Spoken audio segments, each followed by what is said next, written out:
মনে আছে বাংলার সাথী নায়িকা প্রিয়াঙ্কাকে? এখন কোথায় তিনি? ছিলেন মিস ক্যালকাটা, তারপরে ছবির জগতে আসা।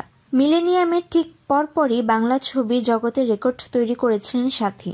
সেই ছবির নায়িকা প্রিয়াঙ্কা এখন কোথায় দেখে নিন। 2002 সালে সাথী টলিউডে জিৎ এর প্রথম সিনেমা। তখনও বাংলার মানুষ তাকে নবাব কিনলে আরাম ফ্রি টিভি কমার্শিয়াল জন্যই চিনতেন।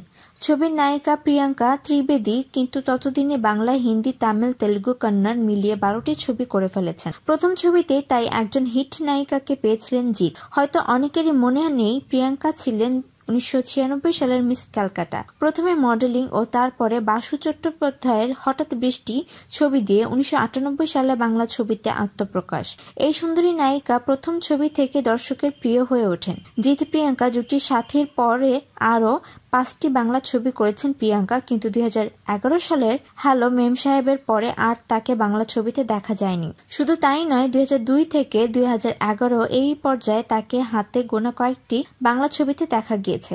অনেকেই হয়তো এতদিনে ধরে নিয়েছেন যে ছবির জগৎ থেকে বিদায় নিয়েছেন প্রিয়াঙ্কা। একেবারেই না, প্রিয়াঙ্কা পুরোপুরি মন দিয়েছেন দক্ষিণী ছবিতে এবং এই বছরও রিলিজ হয়েছে তার কন্নড় ছবি প্রিয়াঙ্কা। তবে তিনি আর প্রিয়াঙ্কা ত্রিবেদী নামে পরিচিত নন, তার বর্তমান নাম প্রিয়াঙ্কা উপেন্দ্র। কন্নড় ছবির নায়ক উপেন্দ্র কুমারের সঙ্গে তার বিয়ে হয়েছে। উপেন্দ্রের সঙ্গে তার আলাপ 2001 সালে রা ছবি সেটে। এখন স্বামী এবং 2 ছেলে মেয়েকে নিয়ে বেঙ্গালুরুতে থাকেন প্রিয়াঙ্কা, এবং এখনও যেন তিনি আগের মতোই সুন্দরী, তা এই ছবিগুলো দেখেই বোঝা যায়। এরকম আরও তথ্য পেতে আমাদের চ্যানেল ইনফর্ম টিভির সাথে থাকুন। আর